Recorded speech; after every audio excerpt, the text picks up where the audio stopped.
Jednou o půlnoci maje horečku a rozjímaje nad divnými svazky vědy prastaré a záslužné. Když jsem klímal v polospaní, ozvalo se z nenadání velmi jemné zaťukání na dvéře. A pak už ne. Jak jste asi poznali, tohle bylo první 4 verší známé básně Havran od Edgara Allana Poea. No a důležité je říct, že Havran nebo krkavec patří do rodu, který se jmenuje Corvus. Jsme v Brně ve firmě Spacemanic, která se zabývá stavbou malých družic. No a my se teď jdeme na jednoho takového havrana podívat, tak pojďte s námi. Asi jste už poznali, že dneska nebude řeč o žádných ptácích. Corvus je totiž název družicové platformy, která je určena pro malé družice, takzvané CubeSaty. Platforma Corvus bude, trúfam si povedať, najpokročilejšia nanosatelitná platforma na trhu, pretože cieľom Corvusu nie je snímkovať Zem, ale snímkovať iné kozmické objekty. To znamená, že ten satelit bude musieť vedieť veľmi rýchlo a veľmi presne manévrovať, aby dokázal zacieliť na nejaký konkrétny objekt a aby bol schopný zhotoviť jeho snímku. A takisto bude mať veľmi pokročilé schopnosti v oblasti rádiovej komunikácie, analýze rádiových signálov, ktoré zachytí. Spacemanic má s výrobou malých družic bohaté zkušenosti. Jejich příběh se začal psát, když se parta nadšenců rozhodla, že postaví první slovenskou družici s názvem SK Cube. Trvalo nám to takmer 10 rokov od nápadu až teda po moment, kedy reálne vyletela na obežnú dráhu a to sa stalo práve v roku 2017 a v ruke držím jej prototyp, naozaj takmer presnú kópiu prvej slovenskej družice. Po tomto úspěchu se autoři SK Cube rozhodli, že založí firmu, která bude stavět družice.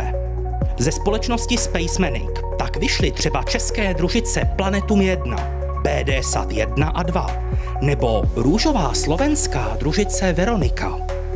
Ve všech případech šlo o takzvané 1U CubeSaty. Byly to prostě kostky o hraně délky 10 cm. No a právě v tom je Corvus jiný. Bude ho tvořit 6 takových kostek spojených dohromady. A v útrobách družice s rozměry 10x20x30 cm bude dost místa na nejrůznější systémy i experimenty. Máme tam systém napájania, máme tam komunikačné systémy, tuto napríklad vyvíjame rádiový skener alebo subsystém, ktorý bude schopný skenovať rádiové pásmo a analyzovať signály, ktoré v ňom zachytáva. Satelit bude vedieť komunikovať, takže bude mať v sebe rádia, vysielačky v niekoľkých rôznych pásmach. Ďalej tam budeme mať kameru, ktorá ale v tomto prípade nebude určená na snímanie Zeme, ale na snímanie iných objektov na orbite. A vyvíjame nový anténny subsystém pre práve tieto väčšie platformy. Systém riadenia a kontroly orientácie, tu je zatiaľ len taký 3D tlačený model, ale vlastne tie veľkosti reakčných koliet, ktoré tu vidíme, tak sú reálne také, aké budú v satelite. No a v neposlednej rade tu vidíme rozložený skelet, respektíve štruktúru satelitu. Toto nie je ten, ktorý poletí. Je to nejaký prvý prototyp.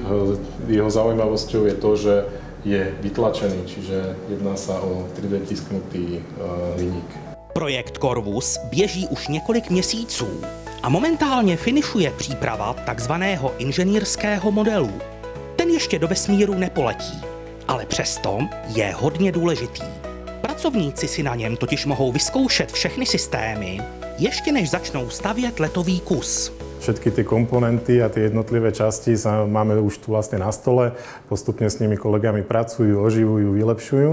A v priebehu tohto roka by mal vlastne vzniknúť už teda konkrétne zintegrovaný satelit, ktorý následne budeme testovať, podstúpi rôzne aj softwérové, aj mechanické testy a podobne. No a zatiaľ je taký plán, že by mal letieť do vesmíru niekedy na začátku roku 2026.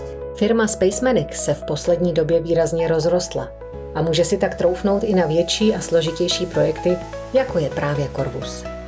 I vy tak můžete zkusit své štěstí v tomto bezesporu atraktivním oboru. Nabíráme, máme aj na našich webových stránkach, neustále zverejňujeme, aké pozície obsadzujeme a v tejto dobe rastieme pomerne rýchlo, pretože okrem projektu Corvus sa nám rozbiehajú aj ďalšie podobné projekty. Hľadáme nových kolegov na rôzne pozície, od rôznych pozícií projektových manažerov, sú to aj rôzne pozície v marketingu, ale samozrejme aj to technické, čiže softwarový vývoj, CAD inžinier alebo návrh dosiek plošných spojov a podobne. Ja robím na mechanickom dizajne a to znamená, že v CAD softvéri si skladám dokopy všetky komponenty, súčiastky, ktoré budú súčasťou Corvusu.